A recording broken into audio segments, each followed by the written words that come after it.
ಶ್ರೀ ಹರಿಹರೇಶ್ವರ ಸ್ವಾಮಿ ದೇವಸ್ಥಾನದಲ್ಲಿ ಮಳೆಗಾಗಿ ಮಹಾಕುಂಭಾಭಿಷೇಕ ಮತ್ತು ವಿಶೇಷ ಪೂಜೆ.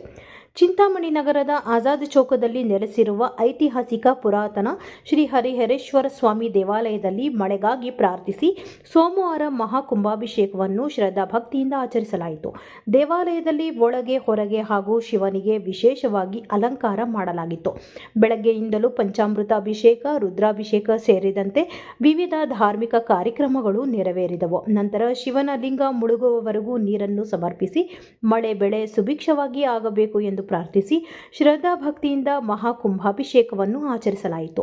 ಶಿವನಿಗೆ 11 ಜನ ಪುರೋಹಿತರು 11 ಬಾರಿ ಏಕರುದ್ರಾಭಿಷೇಕ ಮಾಡಿದರು. ಇದು ಪುರಾತನವಾದ ಮಹತ್ವವುಳ್ಳ ದೇವಸ್ಥಾನವಾಗಿದೆ. ಖಂಡಿತವಾಗಿಯೂ ಶಿವನು ಪ್ರಾರ್ಥನೆಯನ್ನು ಮನ್ನಿಸಿ ಭಕ್ತರ ಕೋರಿಕೆಯನ್ನು ನೆರವೇರಿಸುತ್ತಾರೆ ಎಂಬುದು ಭಕ್ತೆ ಆರ್.ಕೆ. ವಾಣಿ ಹೇಳಿದರು. ಜಗದೀಶ್ ಮಾತನಾಡಿ, ಹರಿಹರೇಶ್ವರ ಸ್ವಾಮಿ ದೇವಸ್ಥಾನದ ಸನ್ನಿಧಿಯಲ್ಲಿ ಇಂದು ವಿಶೇಷ ಅಂದರೆ ಸೋಮವಾರ ಆಷಾಢ ಮಾಸ ಆರುದ್ರ ನಕ್ಷತ್ರ ಕುಂಭಾಭಿಷೇಕವನ್ನು ಅರ್ಪಿಸಿಕೊಂಡಿದ್ದೇವೆ. ಆಷಾಢ ಮಾಸದ ಸೋಮವಾರ ಹಾಗೂ ಆರುದ್ರ ನಕ್ಷತ್ರ ವಿಶೇಷ ದಿನದಂದು ನಮ್ಮ ದೇವಸ್ಥಾನದಲ್ಲಿ ಜರುಗಿದ ಶ್ರೀ ಕುಂಭಾಭಿಷೇಕ ಮಹೋತ್ಸವ ಮಳೆ ಬೆಳೆ ಸಮೃದ್ಧಿಯಾಗಿ ನಾಡು ಹಸರಿನಿಂದ ಕಂಗೊಳಿಸಲಿ, ಎಲ್ಲರೂ ಸುಖ ಶಾಂತಿಯಿಂದ ಇರಲಿ ಎಂದು ಪ್ರಾರ್ಥಿಸಲಾಯಿತು ಎಂದರು. ಇದೇ ವೇಳೆ ಬರುವ ಭಕ್ತಾದಿಗಳಿಗೆ ಅನ್ನ ಸಮರ್ಪಣೆ ಸಹ ಮಾಡಲಾಯಿತು. ದೇವಾಲಯದ ಕನ್ವೀನರ್ ಕೆ. ಚಂದ್ರಶೇಖರ್, ಜಗದೀಶ್, ಸಾಯಿನಾಥ, ಬಾಬು, ವಾಣಿ, ರಾಘವೇಂದ್ರ, ವೈ ಉಮಾಮೂರ್ತಿ, ಗೋಪಾಲಕೃಷ್ಣಮೂರ್ತಿ, ಕೆ.ಆರ್. ವಾಸವಾಂಬ, ಶ್ರೀಕನ್ಯಾ, ಶ್ರೀಧರ್ ಸೇರಿದಂತೆ ನೂರಾರು ಜನ ಭಕ್ತಾದಿಗಳು ಭಾಗವಹಿಸಿದ್ರು. ఓం నమ శివాయ. ఈరోజు చింతామణి హృదయ భాగంలో ఉన్నటువంటి హరిహరేశ్వర దేవస్థానంలో మహాకుంభాభిషేకము, ఏకదశ రుద్రాభిషేకము విజృంభణముగా జరిగింది.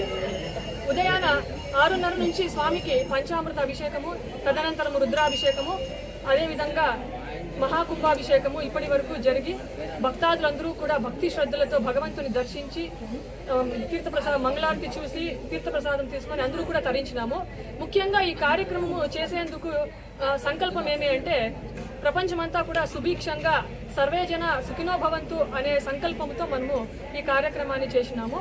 ఈశ్వరుడు అశుతోషుడు అంటారు. ఎందుకంటే ఆయన కొంచెము ఆయనకి మనము ఏమి సమర్పించినప్పటికీ కూడా శీఘ్రంగా ఆయన ప్రసన్నుడైతాడనమాట. అటువంటిది మహాకుంభాభిషేకము మనము చేసినట్టయితే ఖచ్చితంగా భగవంతుడు మన ప్రపంచం అంతా కూడా సుభిక్షంగా ఉంచుతారనమాట. కనుక ఈరోజు భక్తులందరూ కూడా వారి ధన మన సహాయంతో ఈరోజు మనము మహాకుంభాభిషేకం విజృంభణంగా చేసినామన్నమాట. ఇదే విధంగా ఈ దేవస్థానము చాలా పురాతనమైన దేవస్థానము, మహిమాన్విత దేవస్థానము. ఎందుకంటే ఇది 157 సంవత్సరాల క్రితము మా ముత్తాత వారి తాతగారు కాశీ నుంచి ఇక్కడ లింగాన్ని తల మీద పెట్టుకొని వచ్చి ఇక్కడ ప్రతిష్టాపన చేసినారు. చాలా మహిమాన్వితమైనటువంటి ఆలయం ఇది.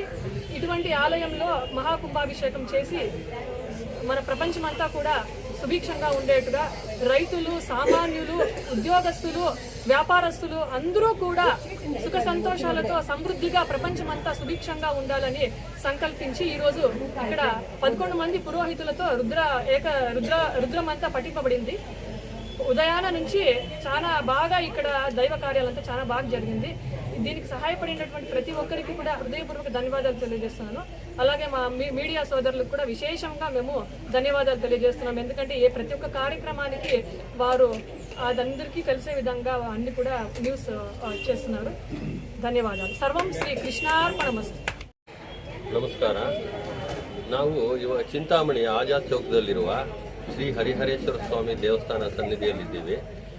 ಇವತ್ತು ವಿಶೇಷ ಏನು ಅಂದರೆ ಸೋಮವಾರ ಆಷಾಢ ಮಾಸ ಆರುದ್ರ ನಕ್ಷತ್ರದಲ್ಲಿ ಶಿವನಿಗೆ ಕೃತಜ್ಞತೆಗಳು ತಿಳಿಸುವ ಮುಖಾಂತರ ಇವತ್ತು ಕುಂಭಾಭಿಷೇಕವನ್ನು ಹಮ್ಮಿಕೊಂಡಿದ್ದೇವೆ. ಕುಂಭಾಭಿಷೇಕ ಅಂದರೆ ಶಿವಲಿಂಗ ಮುಳುಗುವವರೆಗೂ ನೀರು ಸಮರ್ಪಿಸಿ ದೇವರಿಗೆ ನಮಗೆ ಮಳೆ ಬೆಳೆ ಸಮೃದ್ಧಿಯಾಗಿ ನಮ್ಮ ದೇಶ ಎಲ್ಲ ಹಸಿರುತನದಿಂದ ಬೆಳಗಬೇಕೆಂದು ಎಲ್ಲರೂ ಭಕ್ತಾದಿಗಳು ಕೋರಿಕೊಂಡು ಇವತ್ತು ಪೂಜೆಗಳು ನಡೆಸಿದ್ದೇವೆ.